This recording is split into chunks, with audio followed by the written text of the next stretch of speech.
करायला लावली होती. आपण त्यांना काय केलं माहिती आहे का, त्यांना छटायला लावली. ही आपली कशी छाटली असं सगळं छटायला लावलं. छटायला लावल्यामुळे त्याचा बेनिफिट काय झाला आपल्याला, की माल उघडा झाला आणि सगळं ही चमक बिमक इतकी झेंडाली, त्या चमकीवरतीच काम घेऊन गेलं.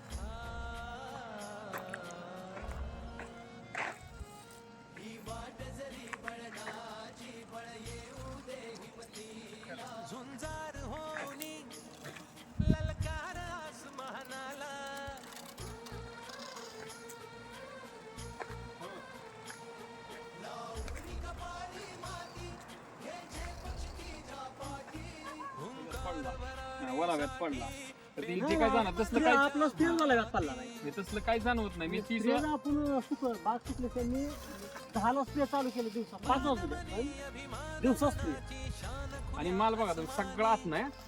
ह्या झाडाला जर बघितलं तर सगळा आतून माल दिसतोय तुम्हाला. फक्त ह्याच्यामध्ये अजून एक माल द्यायचा. ही जी आहे, ही ठेवून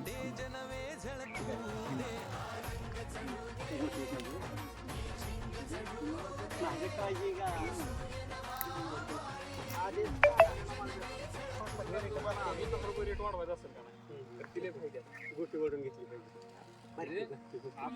पहिली म्हणजे मागच्या 2 वर्षात तुम्ही एक बघितलं हे झाड बिगर तेलाच नाही. म्हणजे 2 वर्ष सलग जर काढलं तर तेल्याशिवाय दुसरं काय नव्हतं. म्हणजे झाड काढून टाकायसारखी अशी परिस्थिती होती.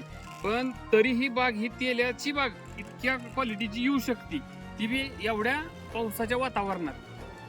ही जिवंत उदाहरण आहे ह्या बागेचं. म्हणजे काड्यांवरती सुद्धा आतमधनं तेल्या जखमा येत्या. इतकं म्हणजे ह्यांना इतकं स्ट्रगल केलाय ना ह्या बागेला 2 वर्ष, त्याचा फायदा हा आत्ता झालेला आहे. आता लय फ्रेश आहे पण